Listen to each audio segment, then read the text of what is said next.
Well, I think the important message about the future and climate change is that climate change is happening now, and it will continue to happen.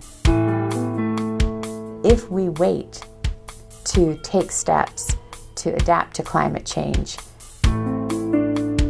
those steps will cost us much more than if we were to integrate those steps into our decision making and our national planning processes now.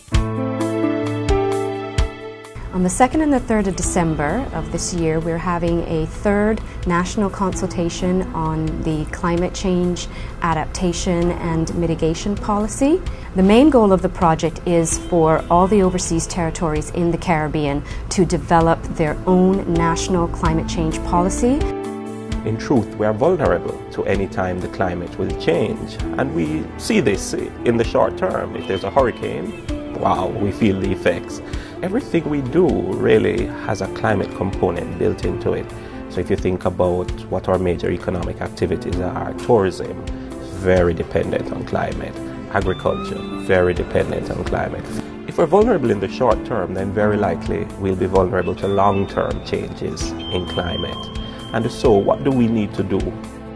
Climate change is not an environmental problem, it's a developmental problem, and we need to really address that by ensuring that all sectors of government and the private sector are on board in terms of our strategies to combat climate change. There are lots of things that we should and could be doing just from the point of view of making our country more sustainable in the long run anyway, that will also address some of the impacts of climate change, will help us to adapt, to reduce our risk when it comes to hurricanes and to reduce our exposure to some of the negative impacts of climate change. Climate change is about everybody on this planet, and to deal with it, we need drastic action that will call for the collective response. Now, rich and poor, north, south, every single person has to understand and to respond.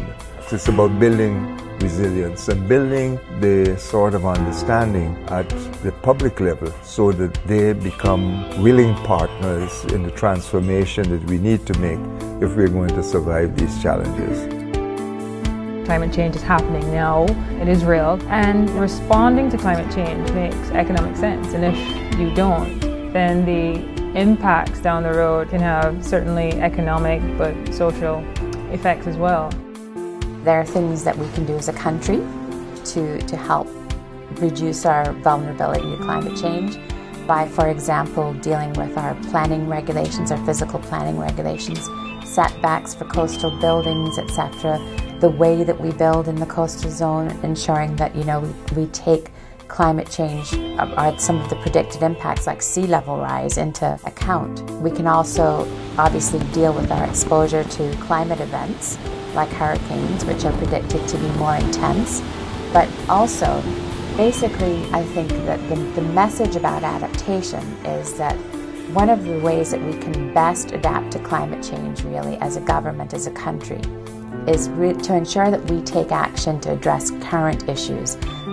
Well, the Green Paper technical report that we will be using in the consultations in December is actually on the Department of Environment's website, which is doe.ky, or they can contact me at the department 244-5963 and I can give them more information.